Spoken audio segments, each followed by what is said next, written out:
what is happening in this series. They crushed them.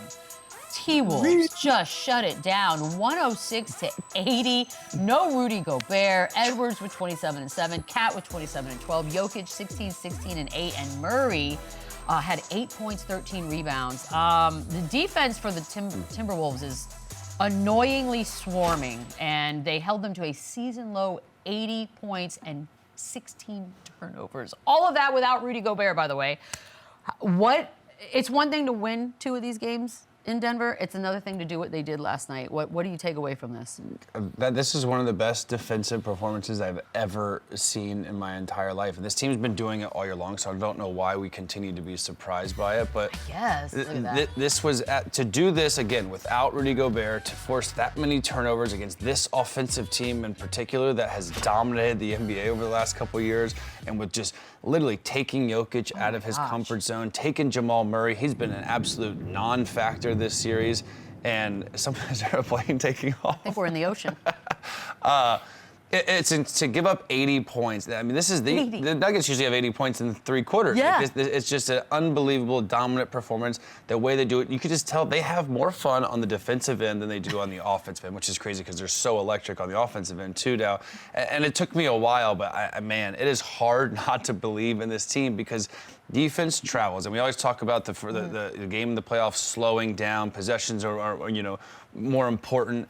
They have both. They have both sides of the ball. I don't even know what's better. Their defense obviously is better, but man, offensively, when Cat's going like he was going yesterday, and Anthony Edwards does the things he does, then you get 8 to 16 points from these other guys. It's just so consistent. But no matter what, the best thing about this team is when their shots are falling, or they are falling or not falling, they are still locking up. They're still talking on the defensive end. They're still switching, flying around. They have more fun playing defense than offense, which is a rare trait for a team. And their shots were hitting. It seemed like they couldn't miss.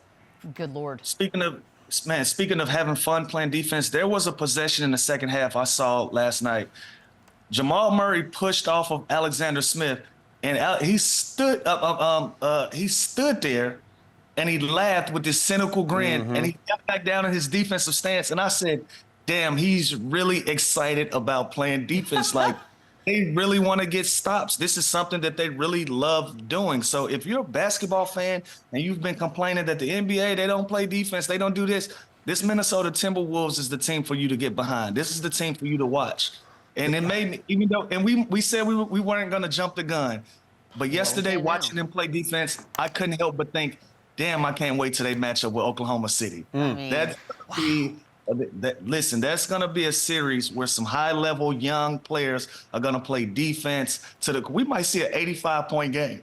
We might see an 80 to 85-point finish if these two teams play each other. Lou makes a great point because every team I played on, and Lou, you remember this, you would do the defensive slide drills in the beginning of practice. Alexander Walker was doing this laughing, guarding Jamal Murray last night, like cutting him off. Nope. Look at him right here. Cutting him off. Kind of maniacal, isn't it? Like literally almost making it a Crazy joke person. that you are mine. You are going nowhere. I have you clamped.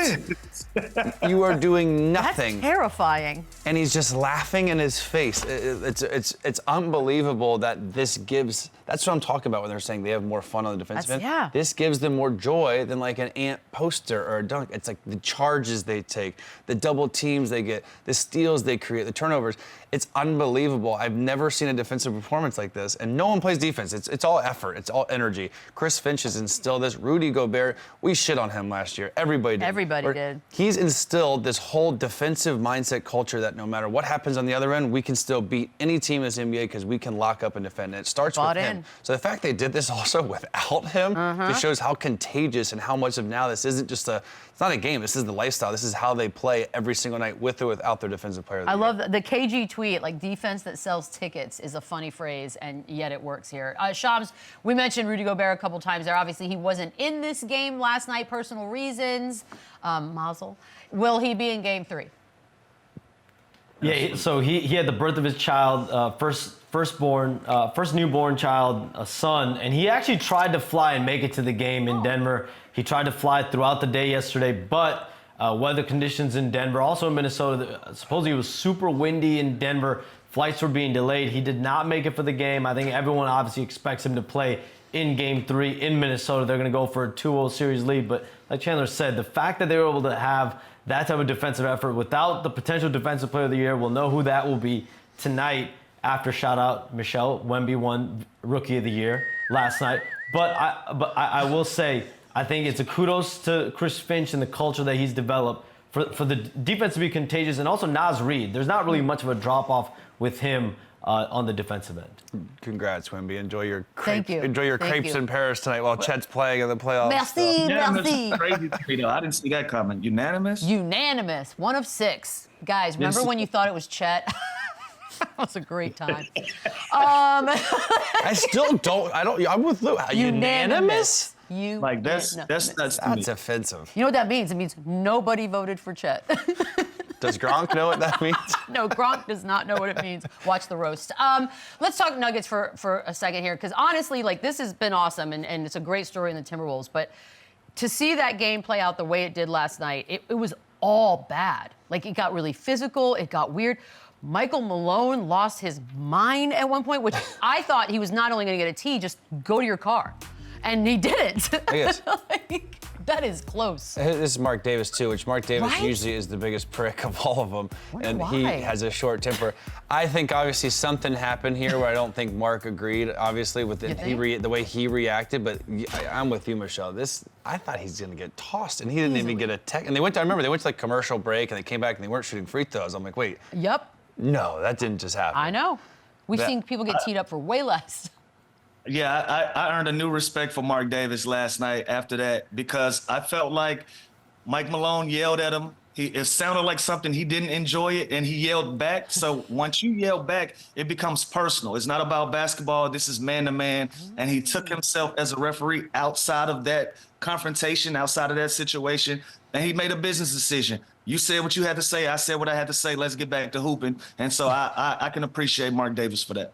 It reminded me of like an old school baseball dust up. Oh, yeah. Like where it's just like nobody gets thrown out. We just get our words out and everyone feels better. But that wasn't the only weird moment. Jamal Murray also had a you could tell he wasn't feeling his best. Apparently he tosses a heating pad. Can you see it?